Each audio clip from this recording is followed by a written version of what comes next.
अस्सलाम वालेकुम। GTV news के साथ मैं हूँ वजीहा बतूल और मैं हूँ रानी सैफुल्ला खान। हेडलाइंस आपने जानी, आपको अपडेट करें। वज़ीर आज़म ने पेट्रोलियम मसनूआत की कीमतों में कमी का ऐलान किया, लेकिन ओगरा ने गैस की कीमत में 16.37% इजाफा करके आवाम को मिलने वाले इस रिलीफ की खुशी ही छीन ली। वज़ीर आज़म ने पेट्रोलियम मसनूआत की कीमतों में कमी का ऐलान किया, लेकिन ओगरा ने गैस की कीमत में 16.37% इजाफा करके आवाम को मिलने वाले इस रिलीफ की खुशी छीन ली है। तफसीलात इस रिपोर्ट में देखिए।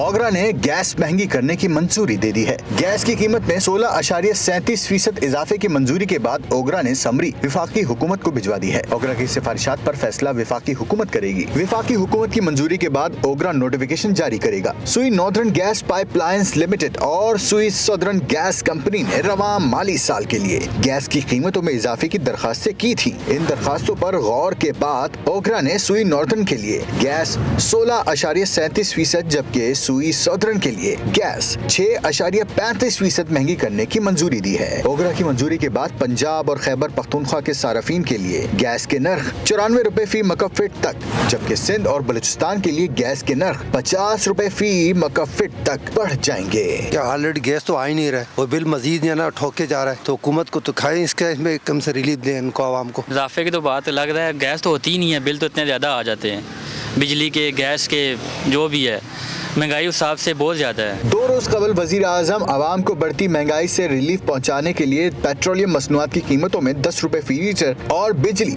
5 रुपए फी यूनिट सस्ती करने का ऐलान किया था, लेकिन ओगरा ने गैस की कीमतों में इजाफे की मंजूरी देकर आवाम की इस खुशी को काफूर कर दिया है।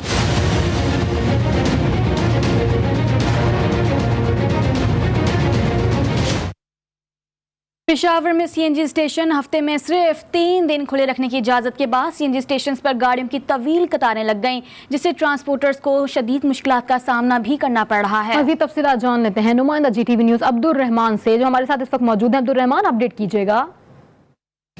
आज बिल्कुल पेशावर शहर में घरेलू सारिफिन को गैस की बेहतर सप्लाई के लिए जो CNG स्टेशन है वो हफ्ते में 4 दिन बंद रखी जाती है। सिर्फ 3 दिन तक जो है खुले रखने की इजाज़त होती है, और वो जिन दिनों में CNG स्टेशन जो खुले होते हैं तो उसमें भी सिर्फ 11 घंटे खुले रखने की इजाज़त होती है। सुबह 7 बजे से शाम 6 बजे तक जो CNG स्टेशन है वो खुले होते हैं, जिसकी वजह से जो ट्रांसपोर्टर्स है, ड्राइवर है, उनको काफ़ी ज़्यादा मुश्किलात का सामना करना पड़ रहा है। लंबी कतारें जो CNG स्टेशन से यहाँ पर गाड़ियों की लग जाती है। जो ड्राइवर है वो सुबह अपनी गाड़ी CNG स्टेशन पर खड़ी कर देते हैं और दोपहर या शाम को उनका नंबर आता है CNG जो सिलेंडर है वो भरवाने के लिए। जो ड्राइवर है हुकूमत से यही मुतालबा कर रहे हैं कि पूरे हफ्ते जो CNG स्टेशन है उसको खोलने की इजाज़त दी जाए। इसके अलावा जो दौरानिया है जो अब के सिर्फ 11 घंटे है वो भी बढ़ा दी जाए, ताकि ड्राइवर को, ट्रांसपोर्टर को मज़ीद मुश्किलात का सामना न करना पड़े। जी, वज़ीर आज़म इमरान खान ने पेट्रोलियम मसनूआत और बिजली की कीमतों में कमी का राज बता दिया। अपने ट्विटर पैगाम में कहा कि वज़ीर आज़म FBR ने फरवरी के रेवेन्यू हदफ को कामयाब हासिल किया है। आपको अपडेट कर रहे हैं कि अपने ट्विटर पैगाम में वज़ीर आज़म इमरान खान ने कहा है कि FBR ने फरवरी के रेवेन्यू हदफ को कामयाबी से हासिल किया। 441 अरब रुपए के साथ 28.5% की मजबूत शरह नमू और 30% से ज्यादा की माहाना तरक्की हुई है। इस कारकर्दगी की वजह से हम पेट्रोल, डीजल और बिजली पर सब्सिडी देने के काबिल हुए। वज़ीर आज़म ने कहा कि FBR की बेहतर कारकर्दगी की वजह से हमने अपनी आवाम को रिलीफ दिया है। अदम एतमाद की तहरीक चौधरी बरादरान के बगैर भी कामयाब हो जाएगी। चौधरी बरादरान उनको अवाम या इक़्तिदार में से किसी एक को मुंतखब करना है। रहनुमा मुस्लिम लीग नून शाहिद खाकान अब्बासी ने कहा कि आज इक़्तिदार के ज़ुम्म में हैं, कल उन्हें अवाम को भी जवाब देना पड़ेगा। की तहरीक जो है अदम एतमाद की, ये अवाम का दबाव है, ये काफ लीग पर कायम नहीं है। तो शुजात साहब की और प्रेज़िडेंट साहब की सब मुलाकातें अच्छी रहती हैं, जिससे भी मिलते हैं मुलाकात अच्छी रहती है, लेकिन आज ये फैसला काफ लीग ने और शुजात साहब ने और प्रेज़िडेंट साहब ने करना है कि क्या वो इक़्तिदार के साथ रहेंगे या अवाम के साथ रहेंगे। जब नई हुकूमत आई, सबसे पहले इस नैब की इम्यूनिटी विड्रॉ की जाएगी और जिन लोगों ने नैब के अंदर जुल्म किया है उनको पाकिस्तान के अवाम के सामने जवाबदेह होना पड़ेगा और नैब को ख़त्म करना पड़ेगा क्योंकि ये वो इदारा है जिसने आज सबसे ज़्यादा मुल्क को नुकसान पहुँचाया है। वज़ीर दाखिला शेख रशीद अहमद ने एक मरतबा फिर तहरीक अदम एतमाद की नाकामी की पेशगोई कर दी। इस्लामाबाद में तकरीब से खिताब के दौरान कहा, तहरीक अदम एतमाद की मंजूरी आसान काम नहीं है, ये इक़दाम मुल्क की बुनियादें हिला कर रख देगा। मैं तो पहले दिन से कहता हूं कि अदम एतमाद के फैसले में बड़ा फासला पड़ा हुआ है। मैं तो 1 महीने 1.5 महीने से रो रहा हूं ये बात कि ये आसान काम नहीं है। अदम एतमाद मुल्क की बुनियादें हिला देता है और 24 साल बाद पाकिस्तान में ऑस्ट्रेलिया की क्रिकेट टीम आई है और ये इस गवर्नमेंट को बहुत बड़ा क्रेडिट जाता है। न्यूजीलैंड को हिंदुस्तान ने साजिश करके और ऐसे मैसेजेस देके और ऐसे टेक्स्ट मैसेजेस करके न्यूजीलैंड का दौरा नाकाम किया। इंशाअल्लाह ताला न्यूजीलैंड के इसके ऑस्ट्रेलिया के बाद लंदन की टीम भी आएगी और पाकिस्तान एक क्रिकेट लवर कंट्री है और सारी दुनिया में इसका एक बहुत अच्छा मैसेज जाएगा। और अब बात करेंगे पीपल्स पार्टी के अवामी लॉन्ग मार्च की। बिलावल भुट्टो जरदारी नाश्ते के बाद सखर से पंजाब के लिए रवाना होंगे। सखर में शरीक काफिले के शुरका ने सफर की तैयारियां कर ली हैं। बिलावल भुट्टो जरदारी नाश्ते के बाद सखर से पंजाब के लिए रवाना होंगे। सखर में शरीक काफिले के शुरका ने सफर की तैयारियां कर ली। मजीद तफसीलात जान लेते हैं नुमाइंदा GTV न्यूज KB शेख से। जी KB बताइएगा, क्या कोई बातचीत हुई है? बिलावल भुट्टो ने अपने शुरका से क्या कहा? काफिला कब तक रवाना हो जाएगा और अगला पड़ाव कहाँ होगा काफिले का? जी वजह जो जियाले है वो कार्रवाई अभी जारी हो गई है, जिसकी वजह से बड़े काफिले जो है सैयद खुर्शीद अहमद शाह की रहाइश गाह से जो बिलावल भुट्टो अभी थोड़ी देर में निकल के जो ना रोडी टोल प्लाजा पर काफिले के साथ शामिल होकर जो ना कार्रवाई जो ना घोटकी की तरफ रवा दवा हो जाएगा। इसी तरह जो ना बड़ी तादाद में जो ना कारकुनान भी वहाँ मौजूद है और जो कायदान की इंतज़ार में है। कायदा के साथ जो बिलावल भुट्टो जो ना अभी तो सैयद खुर्शीद अहमद शाह के बाद नाश्ते के बाद अब रवान रवा है। इनके साथ सैयद नासिर हुसैन शाह है और CM जो ना वज़ीर आला सिंध उनके साथ हमरा है, जो अभी थोड़ी देर के बाद यहाँ से निकल के जो टोल प्लाजा की तरफ रवा हो जाएगा। आपको ये भी बता दें ये कारवां जो ना पंजाब की तरफ रवा दवा है। आज जो ना इनका जो ना तीसरा के बाद जो चौथा जो पड़ाव है वो शुरू हो जाएगा, जो पंजाब की तरफ रवा जाएगा। घोटकी और रहीमा अली खान पर जो स्टे होके जो 5वां रोज़ा जो पंजाब की तरफ रवा जो हो जाएगा। KB शेख ये भी बताएगा कि घोटकी के में जो है वो बारिश हुई तो क्या सूरत हाल है? जी सक्कर और घोटकी में दीगर इलाकों में जो ना बारिश का जो शब को हुआ था, जिसकी वजह मौसम बड़ा खुशगवार है। इसी तरह या सिंध में तो खुशगवार अच्छा नज़र आ रहा है, मगर पंजाब में जैसे ये घुसेगा तो उसके बाद जो पता चल जाएगा कि मौसम गर्म है या ठंडा है। ये पता चल जाएगा कि सिंध में जो ना बारिश पड़ी है, जिसकी वजह मौसम अभी ठंडा लगा हुआ है। जैसे ये पंजाब में कल आएंगे तो पता चल जाएगा मौसम गर्म हो जाएगा। ठीक है, बहुत शुक्रिया KB शेख इन तफसीलात के लिए। सादिकाबाद में बिलावल भुट्टो जरदारी के लॉन्ग मार्च के इस्तकबाल के जियालों ने मोहब्बत का अनोखा अंदाज दिखाया। बिलावल भुट्टो ने इस्तकबाल के दर्जनों रेगिस्तानी ऊँटों को पार्टी परचमों से सजा दिया है। ऊँटों का काफिला चौक बहादुरपुर जलसेगाह की जीनत बनेगा। पार्टी क़यादत से मोहब्बत के इजहार के लिए वर्कर दर्जनों सधार हुए ऊँट के हमरा नजर आएंगे। पार्टी परचमों से सजे ऊँटों की कतारें चोलिस्तान से काफिलों की सूरत में जलसेगाह की जानिब रवाना है। कराची में डंपर्स को खुली छूट दे दी गई। सुबह सवेरे 2 घंटे के दौरान 2 सगे भाइयों समेत एक मेडिकल की तालिबा को मुख्तलिफ हादसों ने डंपर्स के टक्कर मारकर हलाक कर दिया। गुज़िश्ता एक हफ्ते के दौरान ट्रैफिक हादसात में 20 अफराद जाँ बहक और 35 अफराद जख्मी हो चुके हैं। हमारे नुमाइंदे सौलत जाफी इस वक्त मौजूद, उनसे मजीद तफसीलात जानेंगे। सौलत बताइएगा।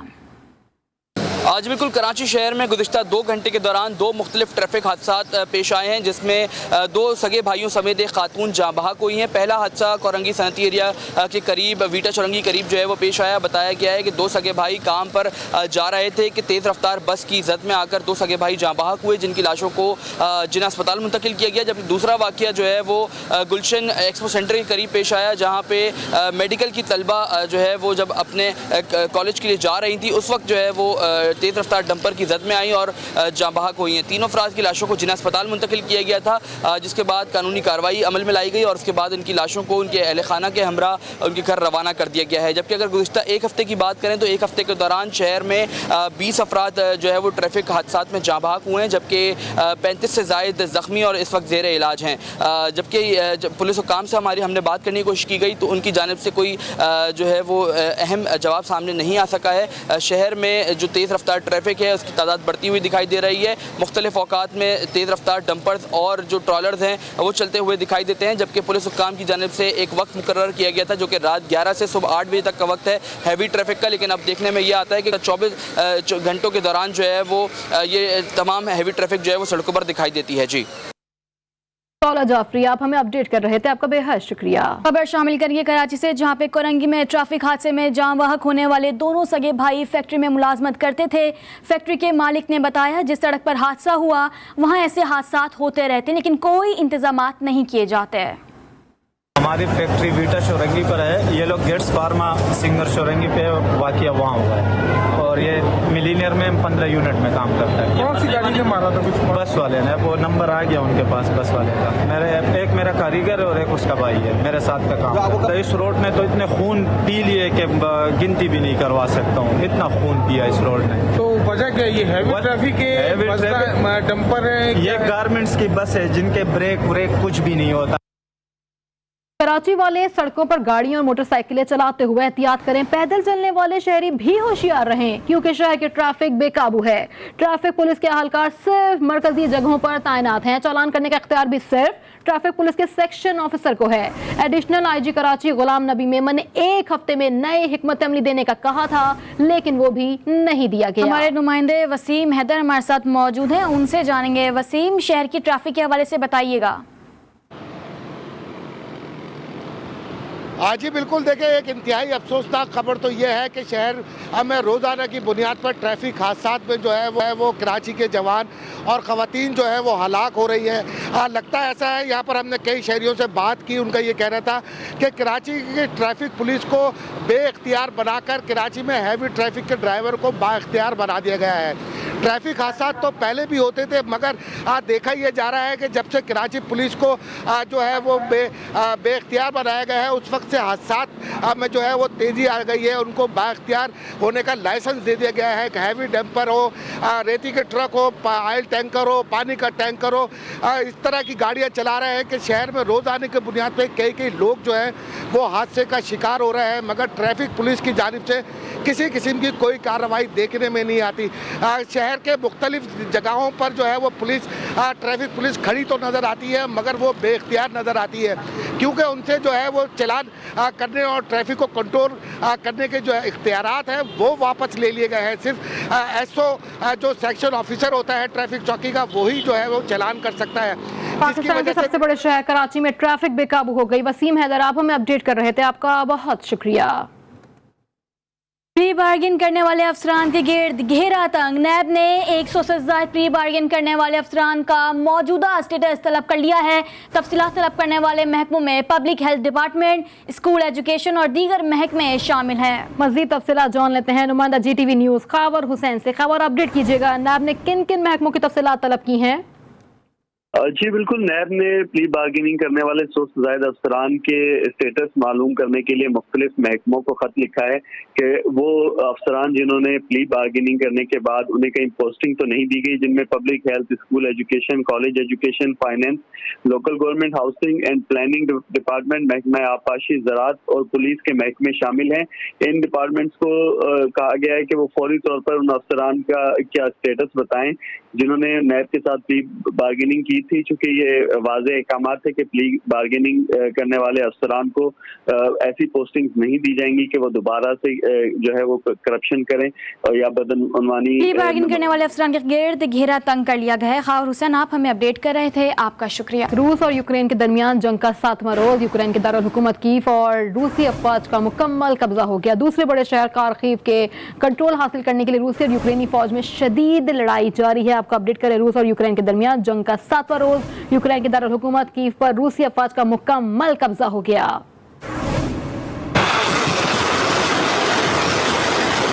रूस और यूक्रेन के दरमियान जंग का 7वां रोज। यूक्रेन के दारुल हुकूमत कीव पर रूसी अफवाज का मुकम्मल कब्जा।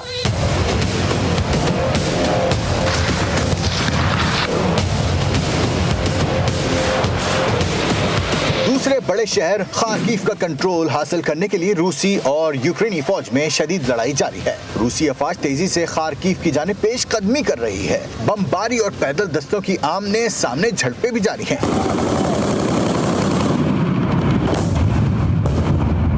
दूसरी जानिब यूक्रेन के जुनूबी शहर खिर्सों पर रूसी फौज के कब्जे की इत्तलात भी सामने आ रही हैं। बरतानवी मीडिया के मुताबिक खिर्सों में हमले के दौरान 200 अफराद के हलाक होने की इत्तलात हैं, जबकि शहर की मुताद्दिद रिहायशी इमारतों को भी भारी नुकसान पहुंचा है। गैर मुल्की मीडिया के मुताबिक 80% रूसी दस्ते यूक्रेन में दाखिल हो चुके हैं। रूसी वजीर दिफा ने दो टोक बता दिया कि तमाम अहदाफ के हुसूल तक यूक्रेन में कार्रवाइयाँ जारी रहेंगी। यूक्रेन को गैर अस्करी बनाएंगे और उसे नाजियों से पाक किया जाएगा। अमेरिका ने रूस पर मजीद सख्त पाबंदियां आयद करने का ऐलान कर दिया है। अमेरिकी सदर जो बाइडन ने पहले स्टेट ऑफ द यूनियन में खिताब में रूस के साथ जंग के इम्कान को मुस्तरद करते हुए कहा कि अमेरिका और इत्तेहादी पूरी ताकत से अपनी सरहदों की हिफाजत करेंगे।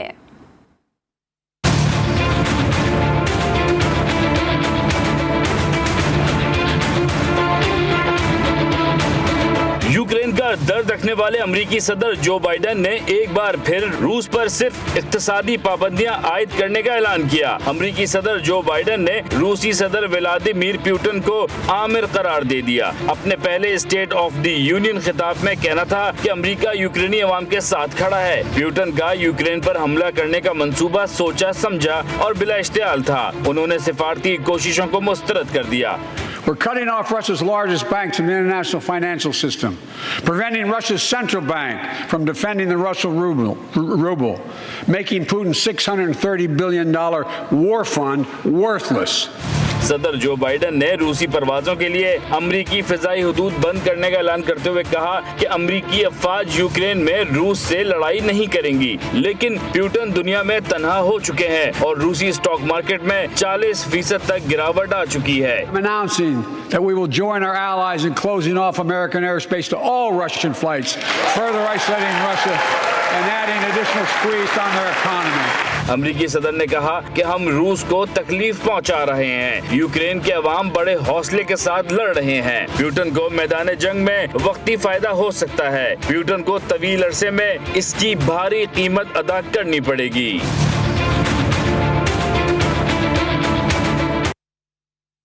रूसी वजीर खारजा सरगेई लारोफ ने खबरदार किया है कि अगर एटमी जंग छिड़ गई तो कोई फातह नहीं होगा। रूसी वजीर खारजा ने यह बात जनेवा में एक मुनक़दा तख्फीफ असलहा कॉन्फ्रेंस में खिताब करते हुए कही। उन्होंने इल्ज़ाम आयद किया कि अमेरिका जौहरी हथियारों के मुआहदे की सरीहन खिलाफ वर्जी कर रहा है। मजीद ये भी कहा कि यूरोपीय ममालिक में अब भी अमरीकी जौहरी हथियार मौजूद हैं।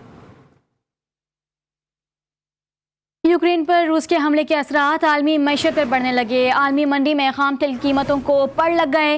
ब्रेंट खाम तेल दौरान ट्रेडिंग $111 फी बैरल की सतह उबूर कर गया। WTI की कीमत 5% इजाफे के बाद $109 फी बैरल से ऊपर हो गई है। मजीद आपको अपडेट करना, अमरीकी और यूरोपीय मंडियों में मंदी का रुझान रहा। शंघाई और हांगकांग स्टॉक एक्सचेंज में भी 1% की गिरावट देखी गई। दूसरी जानिब वजीर आजम इमरान खान ने पीर को कौम से खिताब में अगले बजट तक बिजली, पेट्रोल और डीजल महंगा करने की यकीन दहानी कराई थी। दीगर खबरों में आपको अपडेट करें कि मालाकन के इलाके दुर्गई में एक शख्स ने फायरिंग करके मां, बीवी, भाई और भतीजे को कत्ल कर दिया। वारदात के बाद मुलजिम मौके से फरार हो गया। इत्तला मिलते ही पुलिस और रेस्क्यू रजाकार मौके पर पहुंच गया। लाशों को मुर्दा खाने मुंतकिल कर दिया गया। अहले इलाका के मुताबिक फायरिंग करने वाले शख्स का जहनी तवाजुन दुरुस्त नहीं है। मुलजिम ने घरेलू नाचाकी पर 4 अफराद को कत्ल किया। वफाकी हुकूमत ने हेल्थ केयर वर्कर्स को सिविल अवार्ड देने का फैसला कर लिया है। ज़रा के मुताबिक कोरोना हेल्थ केयर वर्कर्स को 1 टाइम सिविल अवार्ड दिया जाएगा। कोरोना हेल्थ केयर वर्कर्स को 23 मार्च को सिविल अवार्ड से नवाजा जाएगा। वफाकी हुकूमत ने सूबों से हेल्थ केयर वर्कर्स के नाम सिविल अवार्ड के लिए तलब कर लिए हैं। मज़ीद तफसीलात जान लेते हैं नुमाइंदा GTV न्यूज़ आफ्ताब जहां से। आफ्ताब बताइएगा। जी बिल्कुल, विफाकी हुकूमत ने हेल्थ केयर वर्कर को सिविल अवार्ड देने का फैसला कर लिया है। जराये के मुताबिक कोरोना हेल्थ वर्कर्स को 1 टाइम सिविल अवार्ड दिया जाएगा। कोरोना हेल्थ केयर वर्कर्स को 23 मार्च को सिविल अवार्ड से नवाजा जाएगा। सिविल अवार्ड देने का मकसद हेल्थ केयर वर्कर्स की हौसला अफजाई करना है, जबकि विफाकी हुकूमत ने सूबों से हेल्थ केयर वर्कर्स के नाम सिविल अवार्ड के लिए भी तलब कर लिए हैं। सूबों में आजाद कश्मीर, गिलगित बल्तिस्तान के हेल्थ केयर वर्कर्स को भी सिविल अवार्ड के लिए नामजद किया जाएगा। जी आफ्ताब जहां, आप हमें अपडेट कर रही थी, आपका बहुत शुक्रिया। कराची के इंडस अस्पताल एंड हेल्थ नेटवर्क ने कोरंगी कैंपस में रमजान की फंड रेजिंग के हवाले से तकरीब का इनेकाद किया। तकरीब में डोनर्स, मीडिया और हुकूमती अहलकारों समेत IHHN के सीनियर हुक्काम और अमले के अफराद ने शिरकत की। मजीद अहवाल बता रहे हैं वाजिद अली खान अपनी इस रिपोर्ट में।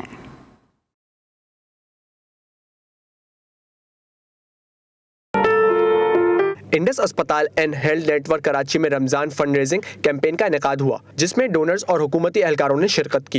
इंडस हॉस्पिटल और हेल्थ नेटवर्क से मुस्तफीद होते हैं। हम हर महीने तकरीबन 4.5 लाख लोगों को इलाज की सहूलत मुहैया करते हैं। तकरीब से खिताब में इंडस अस्पताल के सरबरा डॉक्टर अब्दुल बारी ने कहा, हमारे अखराजात 10 बिलियन से भी बढ़ गए हैं, इसलिए फंड रेजिंग मुहिम की जरूरत पड़ी। मैं हर साल बोर्ड को टारगेट बजट दूंगा और जो आपने देखा 256 मिलियन से 10.1 बिलियन रुपीस तक पहुंच गया। आप लोग यकीनन इस कॉज के साथ हैं। पहली दफ़ा जैसे उन्होंने कहा कि हम ये लॉन्च कर रहे हैं, वो इसलिए कि ये शायद 10 बिलियन से आगे बढ़ गए हैं, तो ये हो जाना है। तकरीब से खिताब में IHHN के एग्जीक्यूटिव डायरेक्टर सईद मशहूर रिजवी का कहना था, इदारा अपनी मदद आपके असूलों के तहत कायम किया गया। हमारा मकसद पाकिस्तान भर के लोगों को मुफ्त और मेयारी इलाज की फराहमी है। कैमरामैन जाफर खान के हमरा वाजिद अली खान, GTV न्यूज़ कराची। कोयटा में एक ऐसा बॉक्सर भी है जिसको बलूचिस्तान का बाबाए स्पोर्ट्स कहा जाता है। अता मोहम्मद काकड़ यूथ बॉक्सिंग क्लब चला रहे हैं, जिससे निकलने वाले कई बॉक्सर्स ने पाकिस्तान की नुमाइंदगी की। मज़ीद तफसीलात जान लेते हैं मोहम्मद फैजान खान की इस रिपोर्ट में। तो आपने 2 लेना है, इसमें 2 करना है इसमें, ठीक है ना, ये या ये, ठीक है। खिलाड़ियों को हिदायत देते ये हैं अता मोहम्मद काकड़, जिन्हें बलूचिस्तान का बाबाई खेल भी कहा जाता है। अता मोहम्मद कोयटा में बॉक्सिंग क्लब चलाते हैं, जहां वो नौजवान बॉक्सर्स को तरबियत फराहम करते हैं। अता मोहम्मद को मिनी बलूचिस्तान ओलंपिक्स कराने का एजाज भी हासिल है। मुझे प्राइवेट परफॉर्मेंस और तगमे इम्तियाज़ मिला है। ये मुझे इस बुनियाद पर मिला कि मैंने बलूचिस्तान में मिनी ओलंपिक गेम्स का एक बुनियाद रखा। उसमें मैंने हज़ारों खिलाड़ियों को उसमें शामिल किया और मैं तकरीबन 19 मरतबा बलूचिस्तान मिनी ओलंपिक गेम्स करा चुका हूँ। अता मोहम्मद के छोटे से क्लब की दीवारों पर मेडल और तस्वीर आवेजा हैं। अता मोहम्मद ने मोहम्मद वसीम जैसे कई खिलाड़ी तैयार किए, जिन्होंने सूबे और मुल्क की नुमाइंदगी की। तरबियत हासिल करने वाले नौजवान भी इनकी तारीफ करते नजर आते हैं। मैं अता मोहम्मद साहब के पास तकरीबन 6 साल से ट्रेनिंग कर रहा हूँ। तो अता मोहम्मद साहब की ट्रेनिंग माशाल्लाह बहुत अच्छी है, बहुत अच्छा सिखाते हैं हम लोगों को। जिस तरह की भी हम लोग को सपोर्ट चाहिए सर देते हैं। और सबसे अच्छी बात सर की है कि जब भी कुछ भी समझ नहीं आओ तो सर से जब भी पूछते हैं तो सर का कभी मूड नहीं बना। सर ने हमेशा में अच्छे तरीके से समझाया है। लेफ्ट स्विंग स्लो, ये एक्सीडेंट मारना है आपने। ये अता मोहम्मद 1977 से बॉक्सिंग से वाबस्ता हैं। उन्होंने अपनी निस्फ जिंदगी बॉक्सिंग को दे दी, लेकिन सरकारी सतह पर पजीराई ना मिल सकी। 18x14 के इस कमरे से अता मोहम्मद ने कई बॉक्सर तैयार किए, जिन्होंने मुल्की सतह पे और आलमी सतह पे पाकिस्तान का नाम रोशन किया। अता मोहम्मद आगे मजीद ऐसे बॉक्सर तैयार करना चाहते हैं जो मुल्की सतह पे और आलमी सतह पे पाकिस्तान का नाम रोशन कर सकें। कैमरामैन यासिन खान के साथ Mohammad Faizan Khan, GTV news Quetta. News studio से फिलवक्त इतना ही। मज़ीद खबरों अपडेट्स के लिए विजिट कर सकते हैं हमारी वेबसाइट GTVnetwork.tv। बाखबर रहने के लिए देखते रहिए GTV न्यूज़, जी पाकिस्तान के लिए।